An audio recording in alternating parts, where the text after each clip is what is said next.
The first winter without snow came to Boston quietly, without even the courtesy of a cold front. Rain fell in narrow strings against the brownstones, gathered in gutters, and ran off into grates with a sound that felt more like November than January. Michael Harris woke before the light most days, sat at the kitchen table with the paper he barely read, and watched the drizzle blur the street lamp on the corner. The radiator clanked to life with its old iron groan, a familiar complaint, and the house filled with the dry heat he had come to associate with middle age, sufficiency without warmth. Laura shuffled in 20 minutes later, hair pulled into a low knot, bathrobe tied at the waist. She poured coffee without asking if he wanted any. Of course he did. She knew, the way anyone does after 3 decades, but there was no pleasure in the knowing. She took her mug to the far end of the table and unfolded a crossword from the art section. He watched the steam from his own cup dissipate and thought of the way breath used to bloom in the air on mornings like this. That little cloud that meant you were alive and the world was cold enough to respect it. "You're up early," Laura said, pencil tapping the clue for 14 down. "Couldn't sleep. The radiator woke me." He waited for the small smile she sometimes gave at their private joke, how the building's lungs rattled more than his ever had, but she only murmured. 14 down, habit without thinking. 7 letters. Reflex. He didn't even need to think. He used to teach a whole lecture on reflex and reflection. He didn't mention it. She penciled in the letters and nodded. Their conversations had become crossword length. Functional, lettered, correct. The long, wandering exchanges that used to lace the evenings. Where to travel, what they wanted at 60, whether the best years were behind them or ahead, had faded to inventory. Milk? Trash night? Did you text Megan back? Have you called the plumber? Sometimes Michael imagined speaking out loud the sentence that pushed against his chest in the quiet. "I think I'm disappearing a little each week." He pictured the words hovering between them like breath in a cold kitchen, visible and undeniable, and then thinning to nothing. He could hear Laura's response in his head too, gentle and pragmatic. "We all are." He taught his seminar as he always had. Ethics in the Contemporary World, 10 bright undergraduates who could quote raw data on climate but blinked when he asked what a promise meant, if not kept. The first day back from break, he wrote Kierkegaard on the board and got chalk on his sleeve. He'd worn the same tweed jacket to teach for 28 years and kept telling himself he'd buy a new one, and then not doing it. Habit without thinking. Duty versus desire, he told them, and watched their faces rearrange around the words. Rain dimpled the glass of the classroom's high windows. A boy in the third row smuggled in a donut and failed to conceal the sugar on his lip. The world never stopped being itself just because yours had gone quiet. On the walk back to his office, a small pinch caught low on his left side. Not pain so much as a notification, a red dot in the corner of an app you couldn't dismiss. He rested his hand there and waited. It passed. He thought of nothing at all, then forced himself to think of nothing at all, which was different.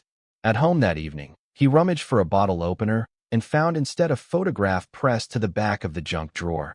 Their first winter in Boston, newly married, the river frozen solid and Laura in a ridiculous hat with a pom-pom like a comet. He could feel the cold of that day just looking at it, the sting and the brightness, the way their laughter had been visible in the air. He laid the picture on the counter and reached for it again and then didn't. Their children called on Sundays. Megan from D.C., voice brisk and looping, asking about mortgage refinancing as if adulthood were a language she was learning too quickly. Jacob from Seattle with the lazy affections of the youngest. He'd say love you, Dad, in a way that made Michael feel both included and peripheral. The phone would click dead and the kitchen would reclaim its silence. Laura would rinse the mugs and say, "Well, they sound good," and he'd agree, because they did. The pinch came back twice in the night, once sharp enough to make him sit up and put his feet flat on the rug. Laura slept on, one arm flung out in a diagonal. He watched the red numbers of the clock and waited until the sensation thinned. The old fear at the base of the spine rose briefly. He had been lucky, very lucky. He knew that the way he knew his coffee measure, the way one knows where the creaky stair is in a dark house. Luck ran out. Body spoke up. Nothing more dramatic than that. The next morning he scrolled impatiently through the health portal of their insurance and set an appointment at a clinic he'd never heard of 2 stops down on the red line. The website had cheerful stock photos of men in fleece vests tossing a football on a lawn that wasn't winter. He filled out the intake forms he'd filled out too many times in his life. Occupation, medications, family history, symptoms. Under "What brings you in today?" he typed, "A feeling I should not ignore," and then backspace to write, "Discomfort in lower abdomen. Intermittent, mild to moderate." He didn't tell Laura. It was nothing, probably. He would go, and he would be told it was nothing, and he would return, and life would continue its quiet routine. He knew the script. He had written it for himself and others. Still, midway through his morning class, he lost the thread of his own anecdote about Aristotle and had to pause to find it. The students waited politely. Outside, the rain had stopped, but the sky kept itself gray, a kind of refusal. On the tee, he stood near the door, gripping the metal pole that smelled faintly of 1,000 palms. The car rocked, and a college kid in a puffer jacket made room with a nod. Michael imagined snow layered on the tracks, the muffled thrum of wheels through it. He hadn't realized how much he counted on winter to quiet the city, to throw a white hush over its relentless forwardness. The clinic sat on the first floor of a glass building whose lobby plants were too green. The receptionist had a sweater with a stitched-on cardinal that made him think of his mother's Christmas ornaments. He wrote his name on the sign-in clipboard, sat, and picked up a magazine he did not open. A TV in the corner scrolled silent captions about flu season and mindfulness. A man in a Patriots beanie coughed into his elbow with exaggerated discretion. Michael could feel how ordinary it all was, how thousands of people did this every day, how there was no plot to it, and of course that was the plot. When they called his name, he felt the old, boyish flinch. The corridor smelled of disinfectant and something lemony. He followed a medical assistant to a scale, to a blood pressure cuff, to a room with a chair and an exam table and a framed print of a sailboat in mauve light. He sat with his hands linked, thumbs turning slowly around one another like gears. The nurse practitioner, name tag, R. Delgado, asked the questions in a tone that managed both efficiency and kindness. He answered in sentences stripped of adjectives, the way a man does when he is trying to be helpful about a machine that belongs to him and also doesn't. She listened, took notes, nodded at appropriate intervals. When she asked about stress, he almost laughed. He said, "The semester is always a little hectic." She smiled like she had heard that line before and might hear it again. "We'll run a few basic labs," she said, "and I'll have one of our clinicians do a quick ultrasound just to be thorough. You're probably right that it's nothing, but it's good you came in. It's good you came in." He tucked the sentence into his pocket like a receipt he might need later. They had him change into paper shorts behind a curtain. He folded his trousers on the chair with an attentiveness that felt like penance. The room was cool. He lay back on the table and looked at the ceiling, where the acoustic tiles had a pattern he had never noticed anywhere else, a geometry of holes that suggested order. Somewhere in the building a door closed with a soft thud. Somewhere outside a siren began, then faded. He thought of Laura at the kitchen table, her pencil tapping the margin of a clue. He thought of the photograph in the drawer, the comet of a pom-pom, the way their breath had been visible and joyous that day. He thought of the river, of ice thick enough to throw a rock on just to hear the sound it made. He thought, foolishly, of snowflakes, each one different, the cliché he had taught his children and then doubted and then decided to love anyway, because it was something humans had made to make sense of cold and wonder. The door opened and footsteps approached. He turned his head toward the sound without quite meaning to. He would later try to recall the exact instant and fail. For now, all he knew was the weight of winter without snow, the cool of the room against his skin, and the smallest hope that being seen, by anyone, for any reason, might feel like warmth. Michael had been prepared for the brusque efficiency of a routine check. He expected a technician with clipped words and cold gel, the mechanical hum of a probe on his skin. Instead, when the door opened, the person who entered did not match that mental picture. She was younger than he expected, late 30s maybe, her dark blonde hair tied neatly back, her expression professional but softened by a kind of warmth that unsettled him. Her badge read Emily Parker, RN, Diagnostic Imaging. She carried the device with practiced ease, set it down on the tray beside the bed, and offered him a small smile that was not impersonal. "Good afternoon, Mr. Harris.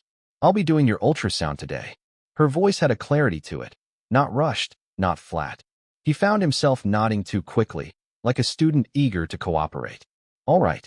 She pulled on gloves, moved with the quiet economy of someone who had repeated these motions thousands of times. If you can just lie back and lift the gown a little. This shouldn't take long. The gel was colder than he'd braced for. He sucked in a sharp breath, and she said automatically, "Sorry, it's always a shock at first. I'll try to be quick." The probe moved across his abdomen, circling, pressing lightly. He kept his eyes on the ceiling tiles, counting the tiny perforations. But then he made the mistake of glancing sideways. She was concentrating, gaze fixed on the black and gray bloom of the monitor, her brow slightly furrowed. And he realized, with an odd pang, that someone was paying the kind of close attention to him that Laura had not in years. Not to Michael the husband or Michael the professor, but to the body he inhabited, to the small mysteries beneath his skin. "Everything looks pretty normal so far," Emily murmured, adjusting the angle. "I just want to check one more area lower down. Any discomfort when I press here?" The probe shifted, and a dull ache bloomed. "A little," he admitted. Her eyes flicked to him, professional concern in the glance. "Noted." She typed something quickly into the machine. Nothing alarming, just documenting. The session ended as quickly as it began. She handed him a tissue to wipe away the gel, and he felt oddly bereft when she stripped off her gloves and stood. "All right.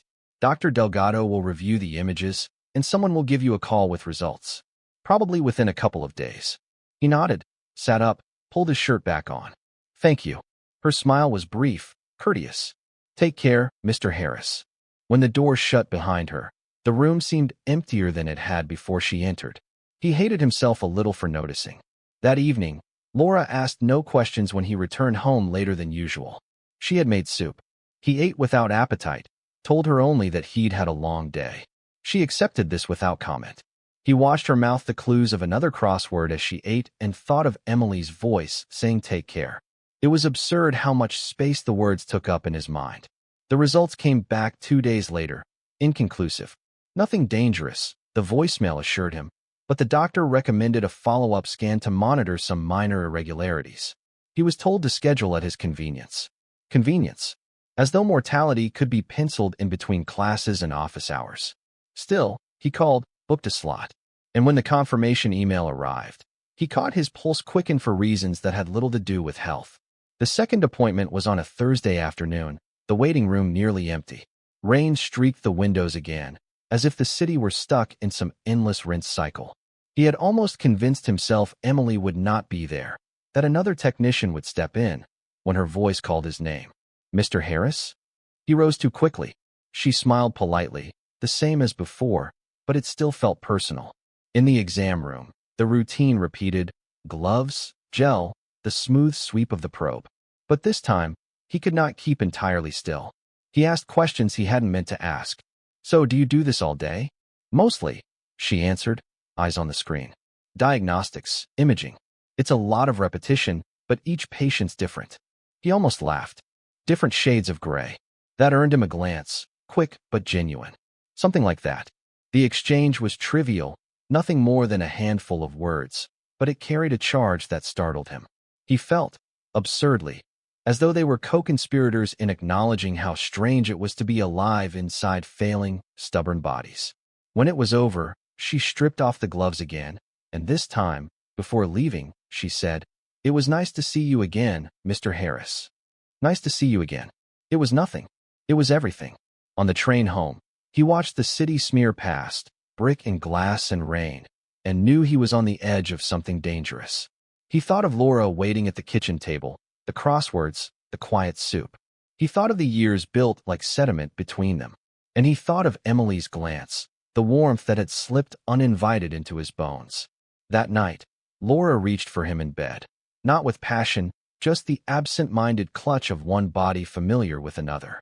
He turned to her, let her hand rest on his chest, but the touch only underscored the distance. He lay awake after she drifted off, staring at the ceiling, remembering the cold gel and the warmth of a stranger's voice. The follow-up results were benign, nothing to worry about. Relief should have been simple. Instead, he felt curiously hollow. It was not his health that occupied him now, but the knowledge of how easily a man could be shaken by the smallest gesture, the most ordinary kindness. The semester pressed forward. Snow still refused to fall. Students trudged in rain-soaked boots, muttering about climate patterns and global warming. He lectured on moral philosophy, but the words felt distant, borrowed. The pinch in his side had subsided, but a deeper ache remained. Then, one morning, as he walked across campus, he saw her. Not in the clinic this time, but outside, umbrella tilted against the rain, a paper cup of coffee in her hand. Emily Parker. She spotted him too, hesitation flickering across her face before she smiled. Professor Harris, she said, like it was the most natural thing in the world. He hadn't told her he taught. He hadn't expected to hear his title in her mouth. Something in him shifted. And just like that, the quiet, snowless winter grew more complicated. Michael blinked against the drizzle, unsure if he had heard her correctly. Professor Harris? The words felt both foreign and familiar, as though he had momentarily forgotten that title belonged to him. Yes, Emily said, balancing the coffee cup in one hand, the umbrella in the other. I saw your name on the intake forms last time, but I didn't realize you're at the university. He nodded, a little stiffly. I've been there for a long time. Then, catching himself, he added, too long, probably. They'll carry me out of those classrooms someday. She laughed, a short, genuine sound. I doubt your students would let that happen.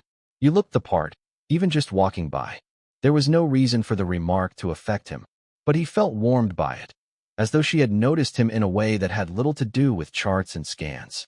He shifted his briefcase, buying himself a moment. And you? Heading to work? Just finished a night shift, she said. Needed the caffeine to get me home.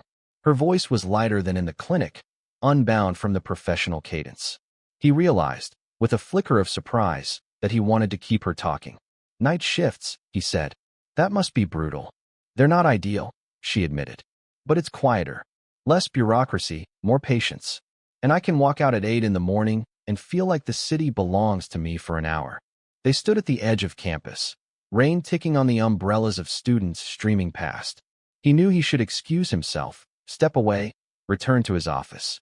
Instead, he asked, Do you want to sit for a few minutes? There's a cafe across the street. Her hesitation lasted only a second. Then she nodded. Inside, the cafe was nearly empty, a haven of steam and espresso. They took a corner table. Emily slipped off her coat, revealing a plain sweater, no badge, no gloves.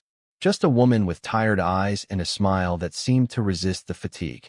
Michael told himself it was harmless. Coffee, conversation, nothing more. So, philosophy, she said, wrapping her hands around her cup. That's your field. Yes. Ethics, mostly. Questions that don't have easy answers. Her eyes brightened. Like, he paused, almost wary of sounding rehearsed. Like what makes a life good, or whether a promise is worth more than the happiness it might prevent. Her lips curved faintly. Sounds like questions people should be asking all the time. Should, he echoed, but often don't. For a moment, they sat in companionable silence. Rain streaked the window beside them. Michael watched her trace a finger absently around the rim of her cup and felt a pang of recognition. Here was someone who had also known long hours of quiet, who filled them with small gestures so as not to drown in them. She looked up suddenly. You seem lonely, she said, then flushed. Sorry, that was forward. He considered deflecting, offering the practiced line about being busy, about having grown children. Instead, something loosened in him. I am, he admitted. I didn't mean to be. It just happened, somewhere along the way. Her expression softened. I know what that feels like. There it was, a bridge neither had built deliberately, but one they now found themselves standing on. When they left the cafe, the rain had lightened. He offered to walk her to the train, and she accepted. Their conversation shifted to smaller things, her favorite diner near her apartment, his complaints about grading papers, but beneath the casualness ran a current neither acknowledged. At the station entrance, she paused. Thank you for the coffee, Professor. Michael, he corrected gently. Please. Michael, she repeated, and the sound of it from her mouth seemed to reverberate long after she had disappeared into the crowd. He returned to campus unsettled. The day unfolded as always, students, lectures, the squeak of markers on whiteboards, but he carried an awareness of her, as though she had become a line threaded into the fabric of his thoughts. That evening at home, Laura asked how his day had been. He said it was fine, nothing special. She didn't press. They ate dinner in silence, the only sound the faint hum of the refrigerator. Later, as she filled in crossword squares, Michael found himself staring at her profile. He remembered the photograph in the drawer, the comet hat, the laughter that had once filled the air between them. It was still her, the same woman, yet the space between them had thickened into something almost tangible. He wondered when he had stopped reaching across it. He went to bed restless. His dreams were muddled. Chalkboards, rain, a face half-lit in cafe light. He woke before dawn, the unease still clinging. The next week, he told himself he wouldn't see her again, that the chance encounter had been just that, chance. Yet when he passed the cafe, he slowed. And when, a few days later, he saw her again on the sidewalk near the hospital, their eyes met with a flicker of recognition that felt almost inevitable. "Michael," she said easily, as though they had arranged it. He smiled despite himself. "Emily." This time, they didn't need an excuse. They walked together, talked about books. She loved novels, especially ones about quiet, ordinary lives. He recommended one, promised to send her the title. Back at his office, he stared at the spines of philosophy texts, names like Kant and Mill and Rawls. Words about duty, about promises, about the weight of choices. He realized, with a sharpness that startled him, that he had stepped onto a slope where those words might soon be tested against his own life. That night, Laura leaned across the table with her pencil and asked, 7 across, betrayal of trust. 5 letters. He opened his mouth, then closed it. He knew the answer, but he couldn't bring himself to say it. Michael carried the weight of that unfinished crossword clue with him through the following week. Betrayal of trust, 5 letters. He knew it was cheat, but the word seemed too sharp to pronounce in his kitchen, too dangerous to set loose in the air between him and Laura. He avoided the cafe at first, as though discipline were still a muscle he could flex. He took longer routes back to campus, ducked into the library when the rain drove students indoors. But the avoidance itself became a kind of obsession, proof that he was circling something rather than leaving it behind. One Tuesday, walking home late from class, he saw Emily again. She was standing outside the bookstore, balancing a paper bag of groceries in one arm, tugging at her umbrella with the other. He hesitated, but before he could turn away, she noticed him. "Michael," she called, relief in her tone as though he were someone she had been waiting for. He crossed the street before he could talk himself out of it. "Let me carry that for you." She protested faintly, then yielded. The bag was heavier than it looked. Cans, milk, a loaf of bread. They fell into step. "You live nearby?" he asked. "A few blocks up," she said. "It's not much, just a walk up. But it's mine." There was pride in her voice, understated but real.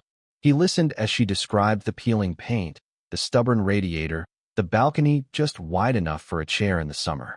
It struck him how easily she made these details vivid, how alive her apartment sounded compared to the house he returned to each night, where silence pooled in corners. When they reached her building, she took the bag back. "Thank you," she said, her eyes lingering on his longer than courtesy required. "Would you like to come up for a cup of tea?" The invitation hung between them like a wire-stretched taut. He thought of Laura at home, perhaps already folding laundry, circling another crossword. He thought of the years of habit, the practiced rhythms of their marriage. Then he thought of the way Emily's gaze steadied him, how her presence had begun to loosen something knotted tight inside him. "I shouldn't," he said, and meant it. But his voice was softer than conviction. Emily nodded once, understanding without pressing. Another time, maybe. The door closed behind her, leaving him on the sidewalk with the sound of rain beginning again overhead. He stood for a long minute before turning toward home. That night, Laura asked nothing about where he had been. She handed him the crossword, tapped a clue. 10 down, small comfort. For letters. He stared at the page, his mind full of umbrellas and rain-slick sidewalks. "Bomb," he said finally. She filled it in. The days that followed blurred into routine, lectures, essays, faculty meetings. Yet beneath it all ran a current of anticipation he tried to ignore. When he saw Emily again, outside the hospital this time, they didn't hesitate. They went to the cafe, ordered tea, and sat talking for nearly an hour. He told her about teaching, about the strangeness of watching students treat ethics as an abstract puzzle instead of something lived. She told him about nursing, about the endless small intimacies of caring for strangers. Their words braided together, not dramatic, but honest. At one point she said, "It's rare, to talk to someone and not feel like you're performing." He understood too well. Their meetings became a pattern, though neither spoke of it as such. A coffee here, a walk there, always framed as coincidence, though he knew coincidence had little to do with it. Each time, he told himself it would be the last. Each time, he found himself waiting for the next. The line blurred quietly. One afternoon, as they rose from the table, Emily reached out to adjust his scarf, a small gesture that carried the weight of something larger. He didn't pull away. That night, Laura asked, 9 across, unspoken understanding. 6 letters. Tacit, he answered without pause, and felt the irony settle heavy in his chest. The first true crossing came on a Saturday. He had told Laura he would be at the library grading papers. Instead, he walked with Emily along the river, the water brown and restless under the gray sky. They spoke of books, of places they had traveled in youth, of winters when the snow had come thick and relentless. When she slipped her arm through his, it felt both natural and shocking. He didn't move away. They walked like that for nearly an hour, two figures stitched together against the drizzle. At her apartment door, she paused again. "Michael," she said softly. He knew what she was asking without words. And he knew, too, that the decision would redraw the map of his life. He kissed her anyway. It was brief, hesitant, yet undeniable. A line crossed not with fireworks, but with the quiet inevitability of snow melting into rain. When he returned home, Laura was asleep on the couch, glasses perched on her nose, crossword half finished on her lap. He stood in the doorway, the taste of Emily still lingering, and felt a swell of guilt so sharp it made his chest ache. He sat beside Laura, gently removed the glasses, folded the crossword closed. She stirred but didn't wake. He brushed a strand of hair from her forehead and thought of the woman in the photograph, the comet hat, the laughter that had once been theirs. 2 women, 2 lives. One choice he had already made without admitting it aloud. The winter deepened. Still no snow. And Michael began to realize that the season outside mirrored the one within him. Barren, gray, but filled with the possibility of storms. The kiss haunted Michael through the days that followed. It returned in fragments. The softness of Emily's mouth, the faint citrus of her shampoo, the way she had lingered at her door as though waiting for him to say something more. He carried it into his lectures, into faculty meetings, into the silent kitchen where Laura bent over her crossword each evening. It was not a thunderclap, not a revelation, but a quiet fracture that spread invisibly through the foundations of his life. He told himself he could step back, that the moment had been an aberration, a mistake born of loneliness and rain. He rehearsed lines in his head. "I crossed a boundary. I'm sorry. It can't happen again." He meant them when he practiced. But the next time he saw Emily, only 4 days later, outside the hospital as students hurried past in wet coats, every resolution unraveled. She smiled at him as if nothing had shifted, as if the kiss were simply another piece of their growing familiarity. "Coffee?" she asked, and he found himself nodding before he had even thought it through.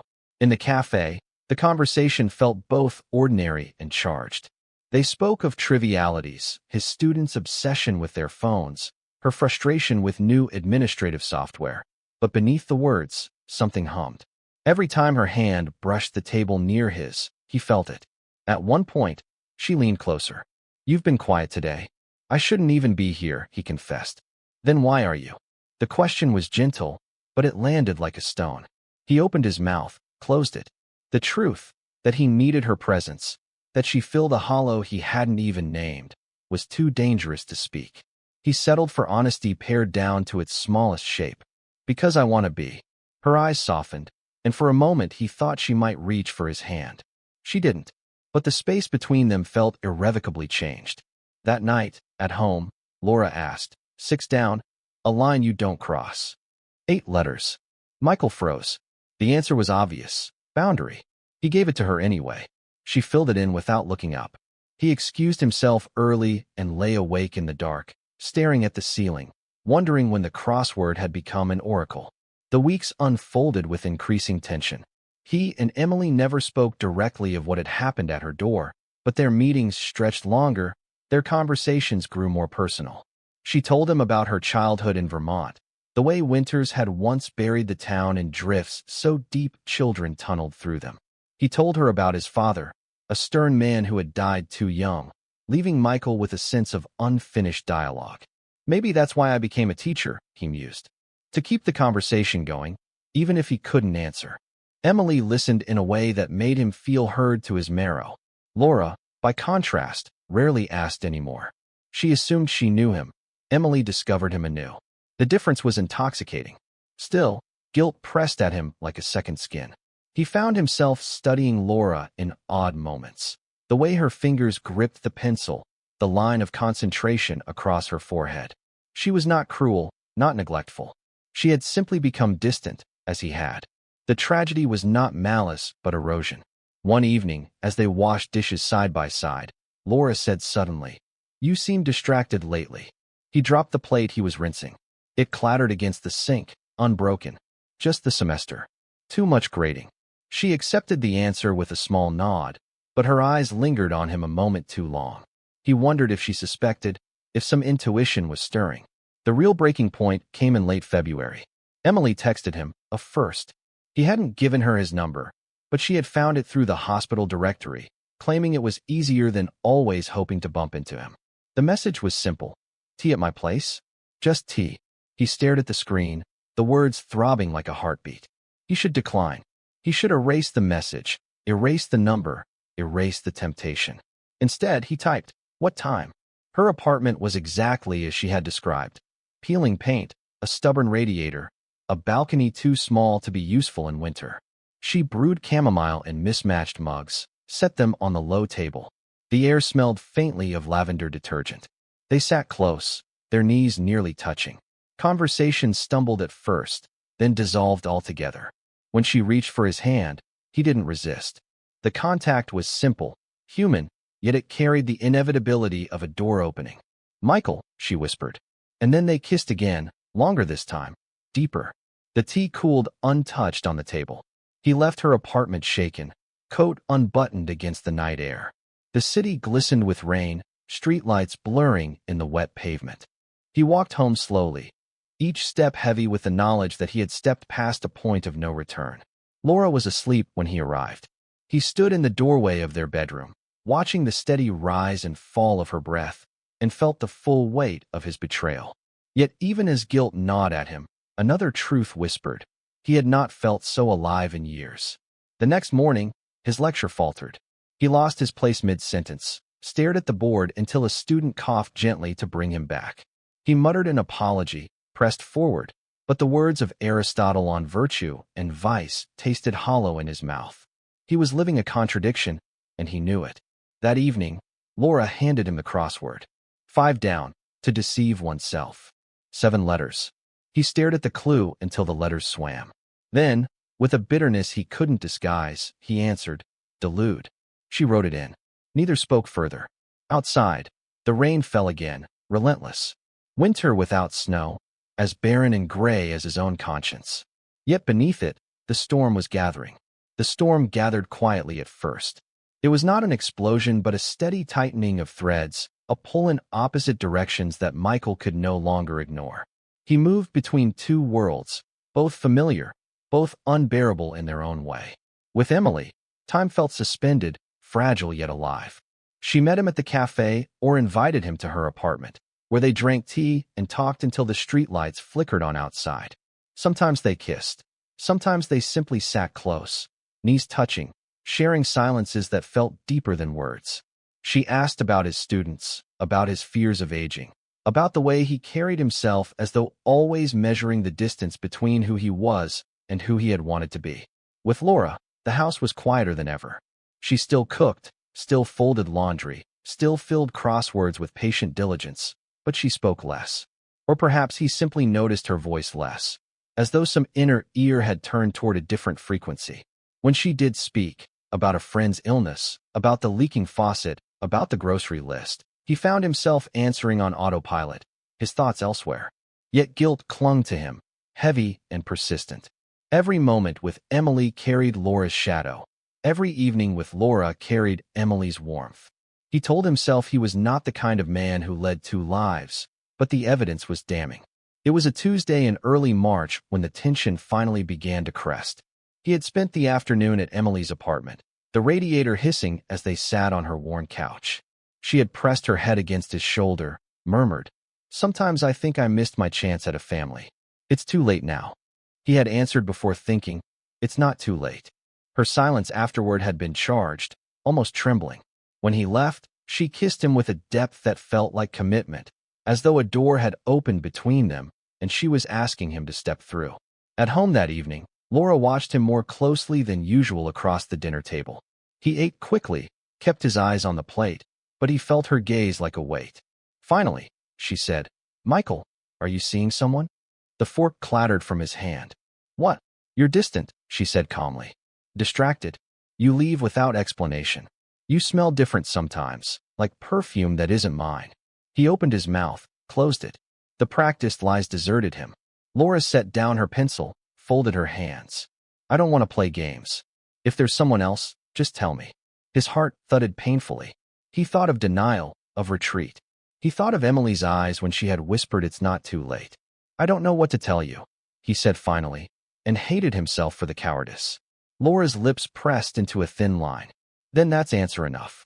She rose, carried her plate to the sink, and left him sitting there with the silence. The following days were brittle. Laura spoke to him only when necessary. She no longer asked for crossword help. She slept on the far edge of the bed, her back to him. The house that had once been merely quiet now felt hostile, each room echoing with the absence of words. Emily, meanwhile, sensed his turmoil but did not press. She offered small kindnesses instead: soup when he claimed to have skipped lunch, a book she thought he would like, a scarf she had knit years ago and never given away. Her gestures filled the hollow inside him, but they also sharpened his guilt. He was living in two houses at once, and both were beginning to collapse. One evening, Laura broke the silence. "Do you love her?" The question dropped into the kitchen like a stone. Michael stared at her, throat dry. Laura's eyes were steady. "I don't need details. I just need to know if it's real, or if it's just you trying to prove you're still alive." He swallowed hard. "I don't know," he whispered, and the truth of it nearly broke him. She nodded slowly, as though confirming what she had already guessed. "Then figure it out, because I can't live in limbo." That night, Michael lay awake while Laura's breathing even beside him. He stared at the ceiling, torn between two lives: the familiarity of decades with Laura, the spark of something new with Emily. He wondered which was love and which was escape. Perhaps both. Perhaps neither. The next day, after class, he wandered into the library and found himself in the philosophy section. He pulled down a copy of Kierkegaard, read the line, "Anxiety is the dizziness of freedom." He almost laughed aloud at the cruel precision of it. When he saw Emily that evening, he told her about Laura's confrontation. Emily listened quietly, her face pale but calm. "And what do you want?" she asked finally. The question was too big, too dangerous. He shook his head. "I don't know." She touched his hand lightly. "You don't have to answer now, but you will eventually. For both of us." Her eyes searched his, and he saw not accusation but a kind of weary hope. He realized then that she was risking as much as he was: her solitude, her dignity, perhaps even her belief in second chances. As March waned, the tension grew unbearable. Laura's silence hardened into distance. Emily's patience thinned into longing. And Michael, caught between them, felt the storm closing in. The city remained gray, rain-slicked, snowless. But inside him, winter was breaking apart, giving way to something volatile and unstoppable. He knew a reckoning was coming. He just didn't know which house would stand when it was done. Michael tried to maintain the illusion of balance for another week, but cracks spread through every interaction. His lectures faltered. Students exchanged uneasy glances as he stumbled over passages he had delivered flawlessly for decades. At home, Laura no longer asked questions, but her silence was edged with contempt, the kind that grows only from deep disappointment. With Emily, the warmth remained, but it was tempered by an unspoken demand. A choice was approaching, and she could not carry both hope and secrecy forever. It was Laura who finally forced the confrontation. On a Thursday evening, she asked him to sit at the kitchen table. There was no crossword, no dinner, only 2 mugs of untouched tea cooling between them. "Michael," she began, her voice steady but brittle. "We've been circling this for weeks. I need you to say it out loud. Are you in love with her?" The words made his stomach knot. He wanted to deny, to retreat, but lying seemed absurd now. "I care for her," he admitted. "More than I intended. More than I should." Laura closed her eyes briefly, then reopened them. "Then we have nothing left to discuss." He flinched. "Laura, please." "No." She cut him off, sharp but controlled. "I lived beside you for 30 years. I've seen the distance grow, brick by brick, silence by silence. I thought maybe we were just tired. But now I see you've built a new house with someone else. You can't live in both." Her words landed with brutal clarity. He wanted to protest that he hadn't built anything yet, that it was fragile, tentative, uncertain. But the truth was undeniable. Even in its uncertainty, his bond with Emily had become more alive than the marriage that held his name. Laura rose from the table, her hands trembling. "I'm not asking you to stay for me. I'm asking you to be honest with yourself. And with her. Decide who you are, Michael. Because this half-life is killing all 3 of us." She left the room, and the sound of the bedroom door closing echoed like a verdict. Michael sat alone at the table for hours, the tea cold, his hands folded tightly. He thought of the years with Laura, holidays, arguments, reconciliations, the shared quiet of middle age. He thought of Emily's apartment, her laughter, the way she listened with her whole being. He felt torn between history and possibility, between duty and desire. The next day, he walked to the cafe where Emily waited. She looked up from her cup with a small smile, but her eyes searched his face instantly, as though she sensed the shift. "You've spoken to her," she said. He nodded. "She knows. And she told me to decide. To stop pretending I can live in 2 worlds." Emily exhaled, her shoulders tightening. "She's right." The words were simple, but they cut. He looked down at the table. "I don't want to hurt either of you." "You already are," she said gently. "Indecision hurts more than the truth. I can't be someone's secret forever, Michael. I need to know if what we have is real, or just your escape." The cafe hummed around them, students tapping at laptops, the hiss of the espresso machine. Michael felt as though the world had narrowed to the space between their hands on the table. He reached across, touched her fingers lightly. "It is real. At least, it feels real to me. But is it enough to leave your life behind?" The question froze him. He imagined the house without Laura, the absence of familiar routines, the hollow left by decades of shared history. He imagined the house with her still in it, silent and wounded, while he slipped out into the rain to meet Emily. Both visions terrified him. "I don't know," he whispered. Emily withdrew her hand, pain flickering across her face. "Then we can't keep doing this. Not until you know." Her words should have ended it. But as he left the cafe, the ache in his chest told him that walking away was impossible. That weekend, Laura moved into the guest room. The gesture was silent but final. Michael lingered at her door once, hand hovering over the knob, but he couldn't bring himself to enter. He had forfeited the right.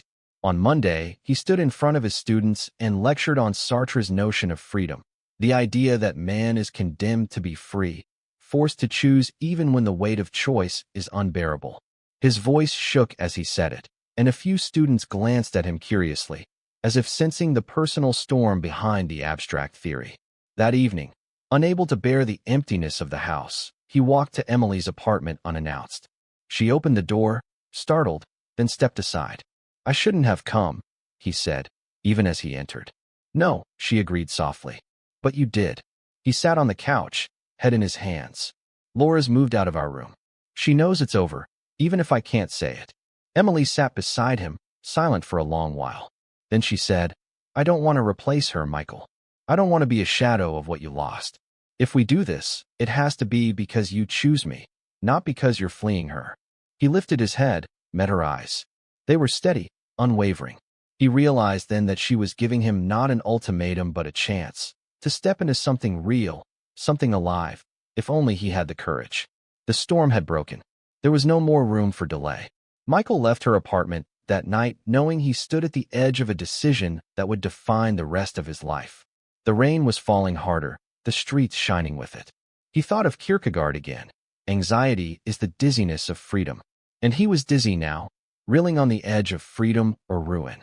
At home, Laura's door was shut. The house felt like a museum of their life, each object heavy with memory. He knew he couldn't linger in this limbo much longer. One life had to end so that another could begin. Michael woke before dawn the next morning, the house cloaked in silence. He lay still, listening for Laura's breathing from the guest room. But there was nothing. She must have risen early, or perhaps she had not slept at all. The emptiness pressed down on him, heavier than the darkness.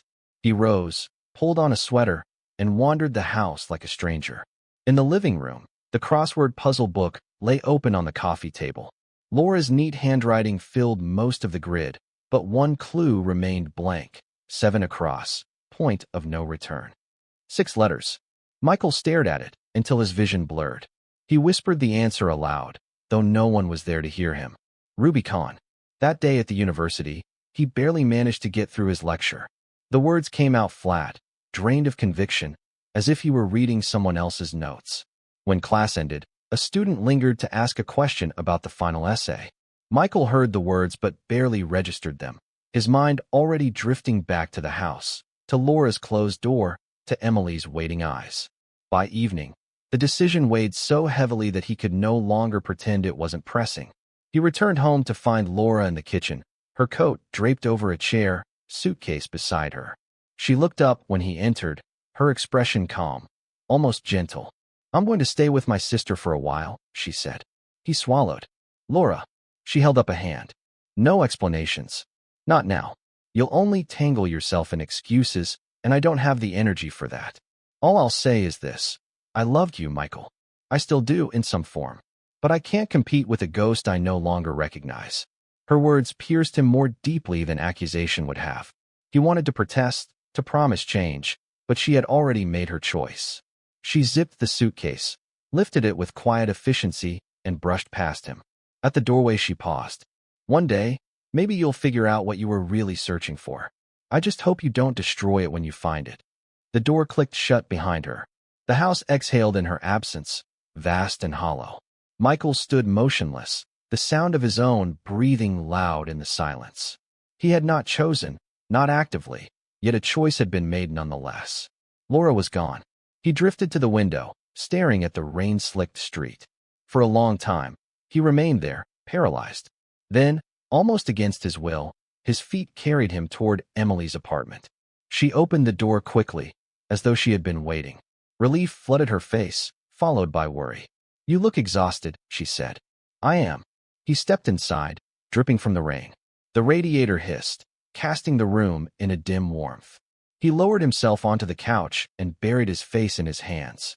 Laura left. Emily sat beside him, tentative. "I'm sorry. I didn't stop her," he admitted. "I let her go without fighting. 30 years, and I couldn't find the words." Emily touched his arm. "Maybe you both knew it was already over." He shook his head. "Was it? Or did I simply stop listening? Did I trade something broken but reparable for something I barely understand?" She was silent for a long time. Then, softly, "Do you regret us?"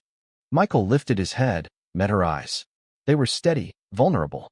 "No," he said. The word surprised him with its clarity. "I don't regret you." Relief washed over her features, tempered by caution. "Then don't let guilt eat us alive. If this is what you want, we build it. Together." He wanted to believe her. He wanted to surrender to the warmth of her certainty. Yet even as he held her hand, he felt the echo of Laura's absence, the ache of a house turned mausoleum. Over the following weeks, Michael split his time between campus and Emily's apartment.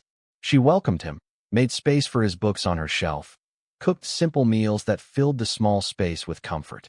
For the first time in years, he felt laughter rising easily in his throat. But freedom carried its own weight. He was haunted by colleagues' curious glances, by the empty bed at home, by the thought of Laura's suitcase resting at her sister's house. He began to sense that Emily, too, felt the strain. One evening, as they washed dishes together, she said, "Michael, I need to know if this is real for you. Not just a refuge from guilt, not just rebellion. Can you imagine a life with me?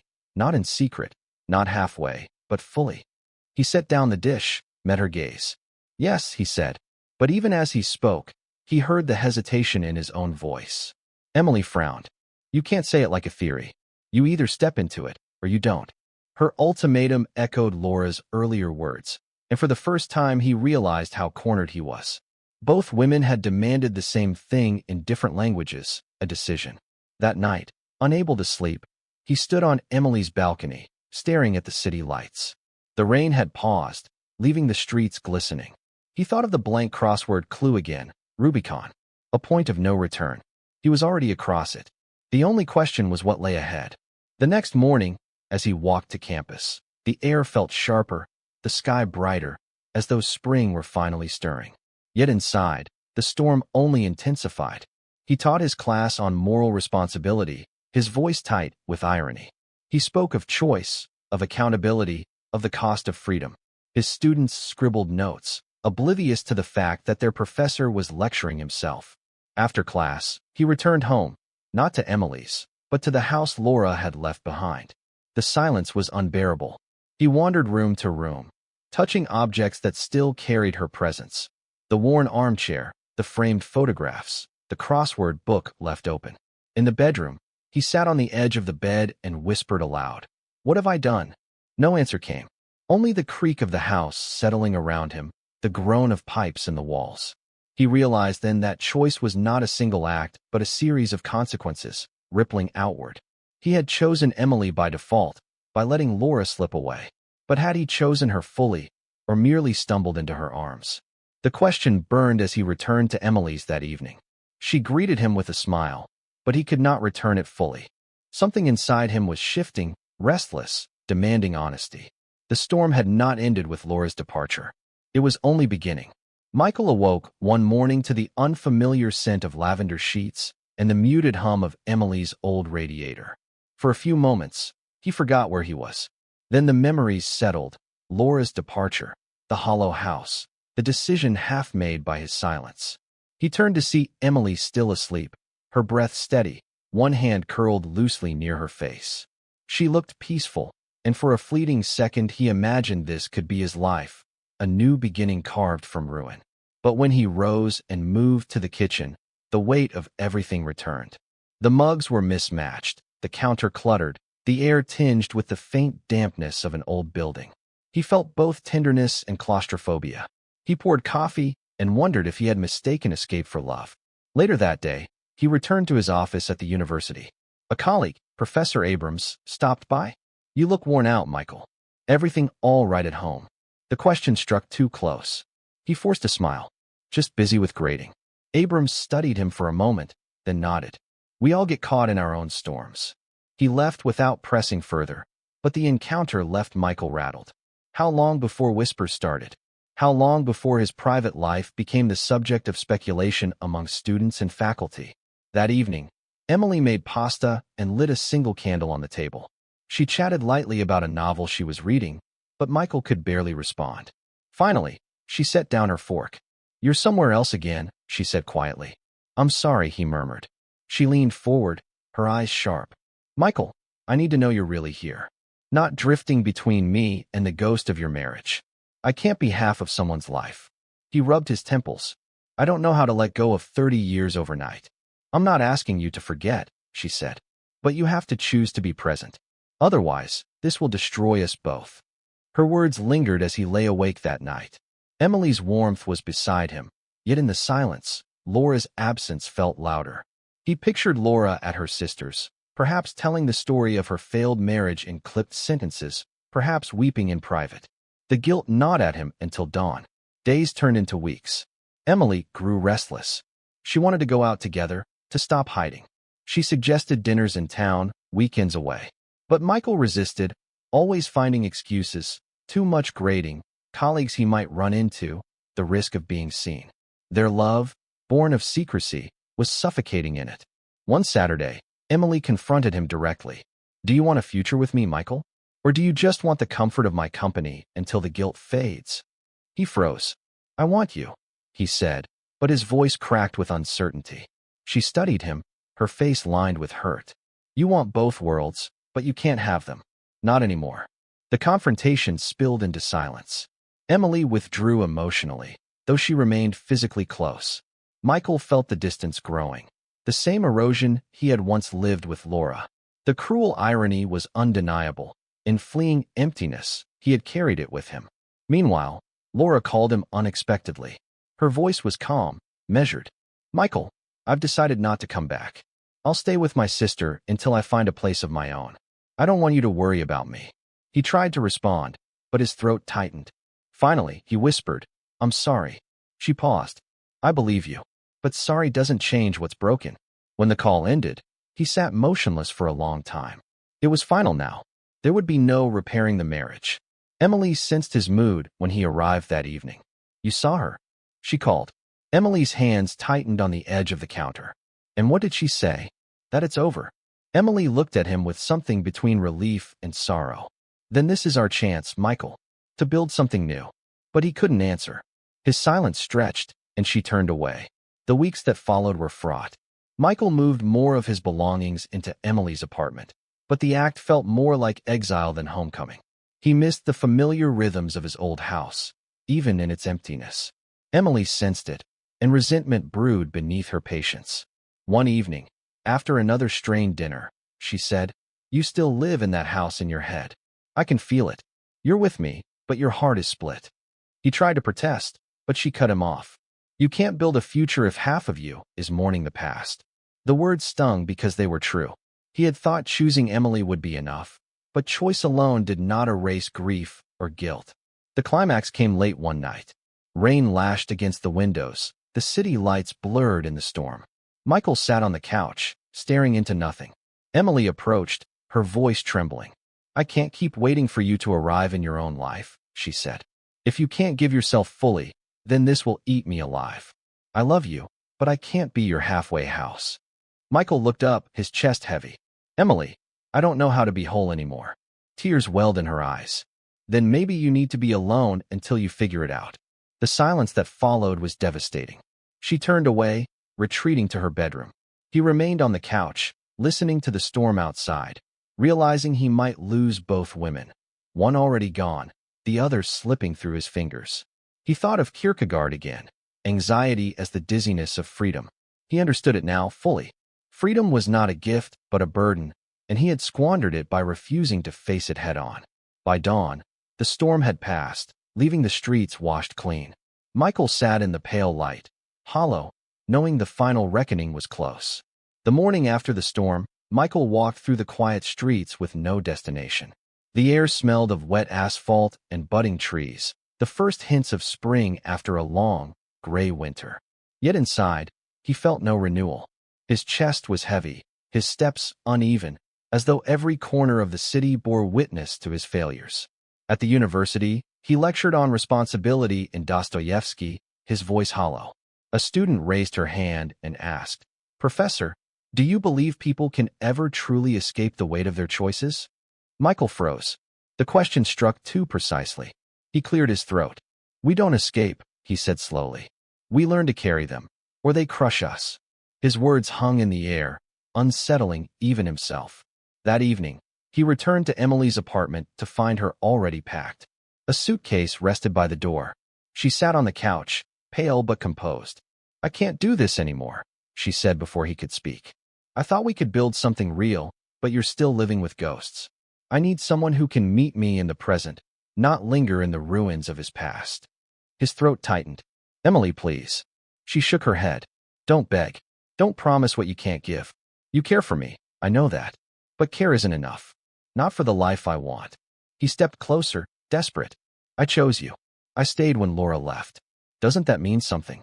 "It means you were afraid to be alone," she replied softly. "Not that you truly chose me." Her words sliced through the last illusion. He wanted to argue, but he couldn't.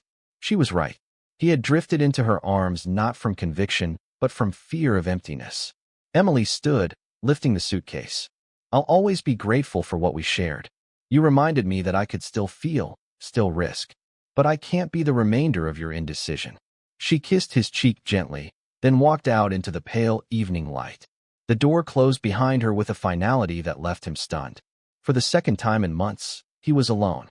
The apartment seemed smaller without her. He sat on the couch, surrounded by silence, and realized how deeply he had mistaken movement for choice. He had wanted freedom without its cost, love without its responsibility. Now both women were gone, and he had no one left to hide behind. Days blurred. He taught his classes, graded essays, answered perfunctory emails, but inside he felt hollow. The students noticed his weariness. Colleagues offered polite concern. He brushed them off. One afternoon, while walking across campus, he saw Laura at a distance.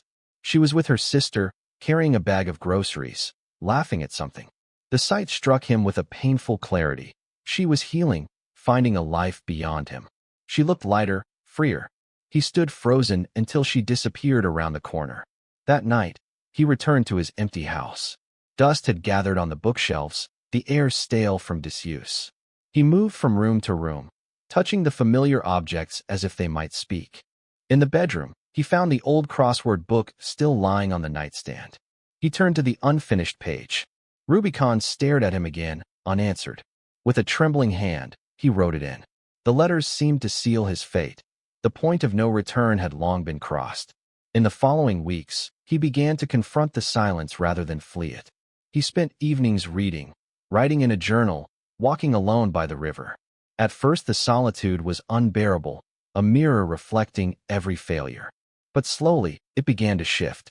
The emptiness became a kind of space, a painful but necessary clearing. One evening, while sitting on a park bench, he overheard two students discussing their future plans, graduate schools, relationships, dreams. Their voices were bright with possibility. Michael realized with a start that he envied them not for their youth, but for their willingness to risk. They were not yet afraid of failure. He wrote in his journal that night, "Perhaps the lesson is not love lost, but courage squandered. I feared the wrong things, loss, judgment, loneliness, when I should have feared becoming hollow from indecision." Summer approached. The campus bloomed with color, the city alive with festivals. Michael remained quiet, but the heaviness inside him began to settle into something steadier. He did not reconcile with Laura, nor did Emily return. He knew better than to hope for that. But he began to rebuild in small ways, joining a faculty discussion group, attending concerts, reconnecting with an old friend from graduate school. One afternoon, he received a postcard in the mail. The handwriting was Emily's. It was brief. "Michael, I'm in Santa Fe, painting again. The sky here is vast, and I finally feel like I belong somewhere. Thank you for reminding me I could still begin. Be well." He held the card for a long time, tears blurring the words. She had moved on, but she carried no bitterness. It was both a wound and a gift. Michael returned to the park bench where he had once sat paralyzed. The sun was warm, the river glinted in the light. For the first time in months, he breathed deeply without the weight pressing down. He was still alone, but solitude no longer felt like punishment. It felt like truth. He opened his journal and wrote, "Love is not escape. Freedom is not avoidance. To choose is to risk everything, but not choosing is its own slow death. I lost them both, but perhaps I have finally found myself in the silence they left behind." As the afternoon waned, he closed the journal, stood, and walked home through streets alive with summer light. He did not know what the future held, only that he would meet it without hiding, without drifting between worlds. The winter without snow had ended. What lay ahead was uncertain, but it was his, wholly his, at last.